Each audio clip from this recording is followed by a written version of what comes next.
Si vous en avez marre de porter des écouteurs intra-auriculaires, je pense que j'ai trouvé ce qu'il vous faut, car aujourd'hui je vais vous présenter des écouteurs qui vous permettent d'être conscient de tout ce qui se passe autour de vous dans votre environnement, tout en écoutant du son sans pour autant être perturbé.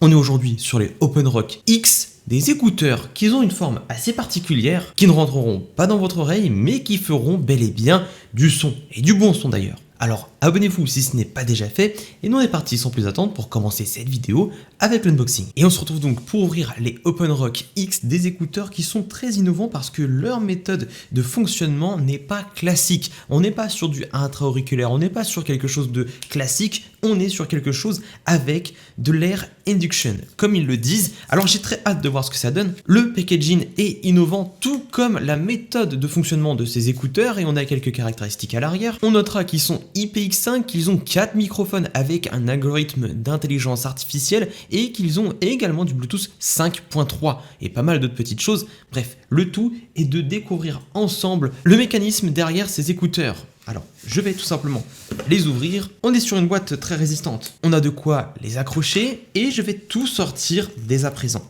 La boîte est juste ici et on a les écouteurs. Ok, donc niveau protection, on est vraiment bien, hein. Je vous laisse regarder à l'intérieur. Le packaging est innovant, mais surtout, il protège bien.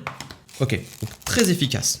Donc cette petite boîte contient donc les OpenRock X, qui sont des écouteurs avec une forme déjà très originale, hein. Donc là, on a l'écouteur droit et là, l'écouteur gauche. Enfin, l'inverse, droit et gauche. Peu importe, dans tous les cas, je vais les sortir et tester cela avec vous. Il ne faut pas oublier d'enlever les petites protections, la boîte de rangement et de chargement, donc l'étui ici, il est bien pensé. On a du type C à l'arrière et en haut, on a de quoi l'accrocher. Alors, je vais vous montrer d'un petit peu plus près. Fourni avec ces écouteurs, on a un câble qui est tressé et ça j'aime beaucoup. Au niveau de la résistance, il n'y a rien de mieux. Et on a les notices. Concrètement, ces petits écouteurs vont avoir une particularité. Et comme vous pouvez le voir, la forme est déjà bien particulière.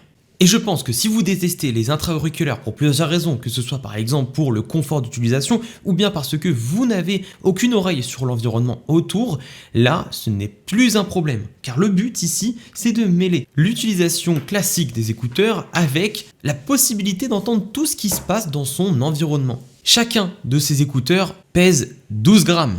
De ce côté-ci, on aura simplement la sortie du son. Là, j'ai par exemple dans les mains l'écouteur droit et il pourra s'ajuster, comme vous pouvez le voir, avec une petite marge de manœuvre.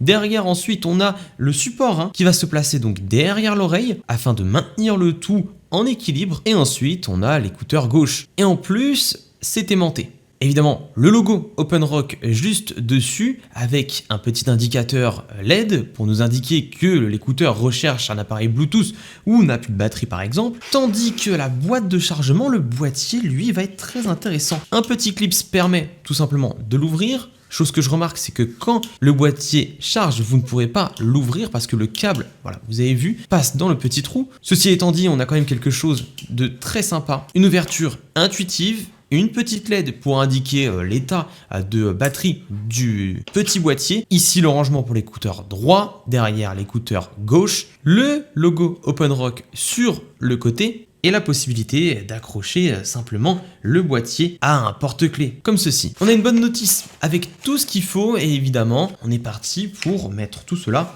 en place. Le but de ces écouteurs, c'est qu'ils soient pratiques et c'est ce que je vais tester dès maintenant en les mettant et en faisant la première écoute et surtout la mise en place.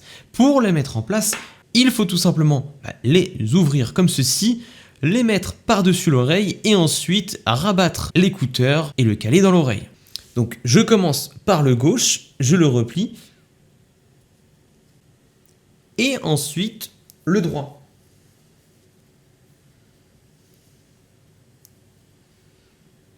Bon, j'ai vraiment l'impression de ne rien porter, j'entends très bien ce qui se passe autour et je vais les connecter au téléphone pour écouter la première musique. Première écoute avec les écouteurs et là une chose que je ne pourrais pas faire avec des écouteurs classiques, c'est d'écouter la musique ici à fond et pouvoir parler parce que j'entends ce qui se passe à côté.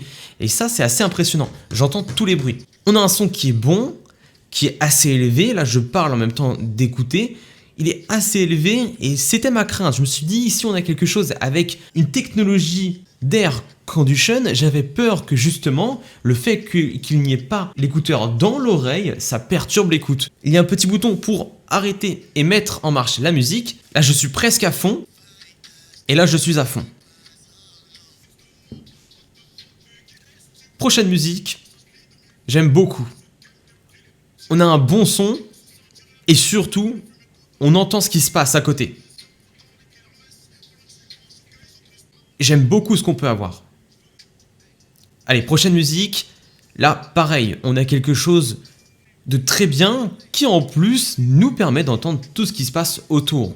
Et désormais, je vais vous parler de l'application parce que évidemment, OpenRock a publié une application qui permet de gérer les écouteurs. On pourra d'ailleurs avoir tout simplement les pourcentages de batterie, que ce soit dans l'écouteur droite ou gauche ou le boîtier, et on aura également différents modes que je vais pouvoir tester. Mis à part ça, on aura aussi le limiteur de volume maximal pour ne pas dépasser un certain nombre de décibels, un rappel de port prolongé pour éviter d'abîmer vos oreilles. On a aussi des raccourcis avec les gestes et ça je le testerai juste après, pour par exemple baisser le volume, activer le microphone, faire l'assistant vocal, enfin faire intervenir l'assistant vocal, et on peut activer d'autres options comme par exemple le son spatial, l'équilibre sonore et les invites vocales. Bref, pas mal de choses intéressantes, tout comme le mode personnalisé qui permet de gérer à la perfection le schéma auditif des écouteurs. Allez, désormais je vais tester les différents modes qui sont disponibles sur l'application.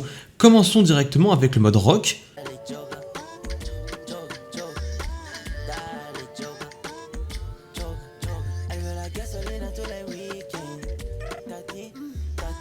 Ok, donc parfait pour de la musique, et également on peut voir que la courbe est présente sur l'application, ce qui permet de se donner une idée. Quelque chose de élevé au début, et ensuite un peu plus bas, et le reste à la fin, on est sur quelque chose de neutre.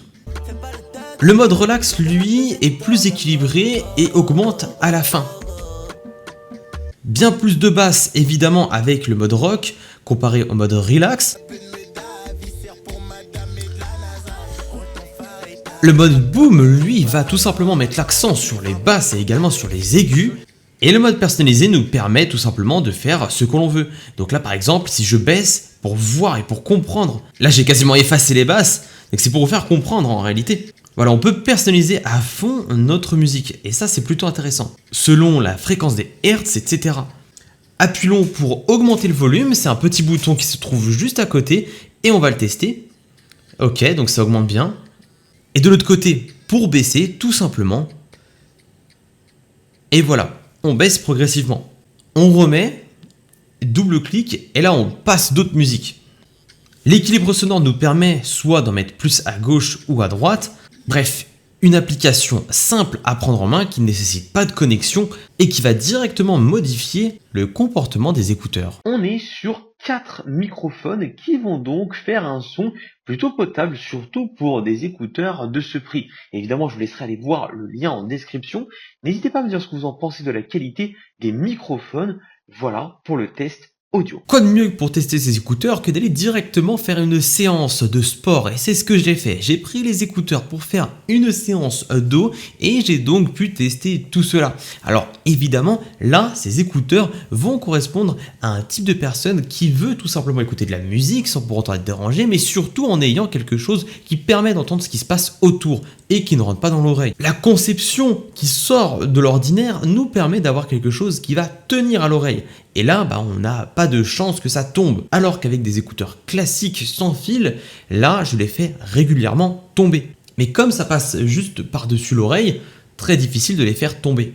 Le son est bon, et j'ai entièrement pu faire ma séance avec ces écouteurs qui seront, attention, résistants. Ils seront IPX5 et ça c'est plutôt intéressant. Que ce soit pour les intempéries ou par exemple la sueur durant les séances, aucun souci évidemment. Mais si le son est bon, ce n'est pas un hasard. On a pas mal de technologies qui ont fait que ces écouteurs produisent un bon son. Notamment la technologie basse directe qui va améliorer considérablement les résultats des basses, des haut-parleurs dynamiques de 14,2 mm pour avoir une qualité sonore claire, avec des basses profondes, et même si je les ai testés seulement pendant une séance, l'autonomie, elle, promet beaucoup, car on aura 12 heures par charge d'autonomie et au total 48 heures avec le boîtier. Alors concrètement, honnêtement, qu'est-ce que j'ai pensé de ces écouteurs, les OpenRock X? Eh bien, je tiens à vous dire que j'ai été agréablement surpris. Là où évidemment la forme diffère vraiment de ce qu'on a l'habitude de porter, on a pas mal d'avantages, surtout pour les personnes qui